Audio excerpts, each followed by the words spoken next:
Battlestar Galactica Scattered Hopes. Is it worth a buy? Let's read the words of the developer.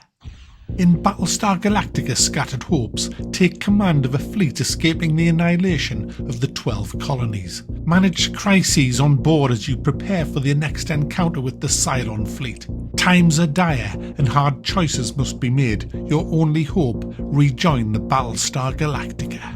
We have a new Battlestar Galactica game, guys. The last one was good. That came out. It's no longer available for some reason, but it was good. Now, whether you like the old Battlestar, the original 80s one, or was it even the 70s, I can't remember, or the reboot, I preferred the reboot because of a couple of things, but generally speaking, I'm a Battlestar Galactica fan. I don't know all the terminology, it's all fracking ridiculous to me, but the actual show, yeah, I liked it.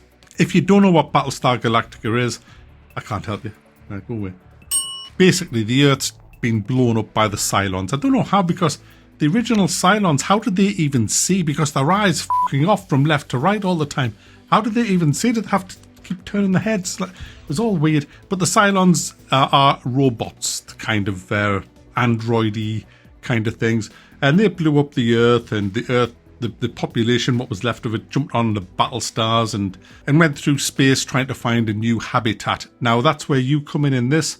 You are the commander of a Battlestar, and the Cylons are after you. It's a bit like Faster Than Light. You charge your FTL drive up, you select on a map where you want to go. You can see the kind of resources that's going to be there when you jump. You get to where you're going, and you have a bit of time there before the Cylons eventually catch up with you. That's represented by cycles. Now, during the cycles, you have to do a lot of shit, a hell of a lot of stuff. There's a story going on, which is alright, actually. There's all the different characters talking to you saying, look, this has happened, the fridge door won't shut properly, what we're going to do. All these devastating things happen, and you have to sort them all out. And a lot of them will take resources. And at the same time as you're sorting the bad shit out that just happens, you've got to get resources from the places that's around where you've landed. Where you've jumped to. You also have to tell your other ships in your fleet, the civilian ships, to get producing stuff, because you need more resources. They can produce resources, but each time you tell them to produce, another cycle goes by. Time doesn't stop in this. I mean, it's turn-based.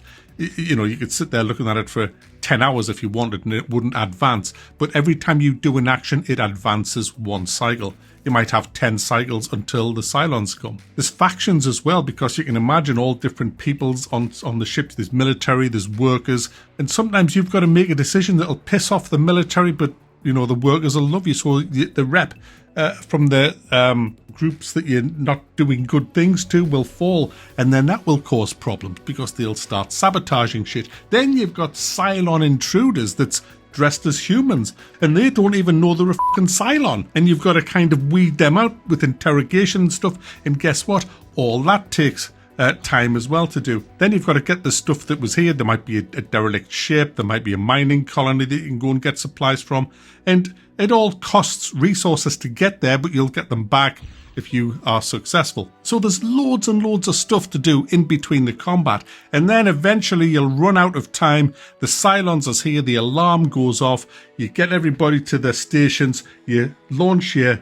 Vipers, your Raptors, or whatever the hell you've got in your hangar. You look at what you're up against, they start sending things towards you, you're plotting your next jump, and a timer starts ticking at the bottom right corner of the screen. It's usually 2 minutes, maybe it's 1.5 minutes, and basically what that means is you can jump when that hits 0. And you're always outnumbered, you're always on the back foot. The Cylons are relentless, they want to destroy everything. You can't afford to lose a ship, but you will. You sometimes have to sacrifice some of your fighters to just make the jumps to save your ship. It's brutal. There's missiles coming at you, snipers, boarders, other fighters, and you've got to prioritize the nuke missiles because they do devastating damage. You actually control where your fighter goes, sending them into battle all the time. You've got a sniper guy at the back who will do his best, but sometimes you might have to let fighters get through to do some damage so you can concentrate on taking down a nuke. You've got your own nukes that you can fire back. You've also got flak cannons that you can send if there's a big fleet coming in, EMPs, all kinds of stuff that you've got as you pick up, as you go on your run, that you can fight the Cylons with. but ultimately you're watching that timer, and when it gets to 10 seconds, I start bringing me ships back, get them in the hangar, and it's always a mad rush. There's like shit tons of Cylons coming, and you just, honestly, the amount of times I've jumped at the last second and just see got out.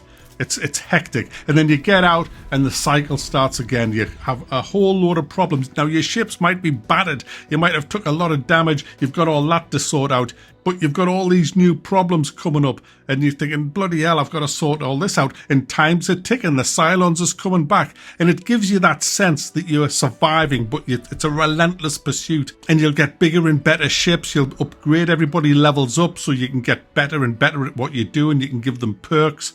You can give them abilities, new weapons, and all of these things that you find on your run. It's brilliant. I love it. I mean, it does get a bit repetitive because when you die, and you will, the meta of the game is you can carry forward. You get rewarded for all the stuff that you've done, and you can put them into a lot of good perks that carry on through death into your next run. So your next run, you will have way more resources than you had on your first run. And it just builds up and builds up. But again, you'll get further into the game, but the further into the game, the harder the game becomes. So it's a really good roguelike this. It does capture the essence of Battlestar Galactica, that feeling of immersion, that you are in charge of all these people, and you get brutally punished if you f*** up in this game.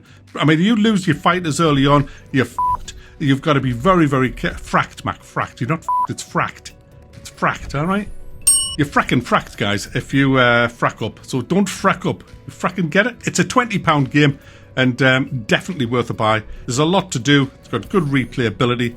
But some of the situations you'll come across, you'll think, hang on, I've already come across that before. That's to be expected. But definitely worth a buy, especially if you're a Battlestar Galactica fan and you're a fan of these RTS kind of games.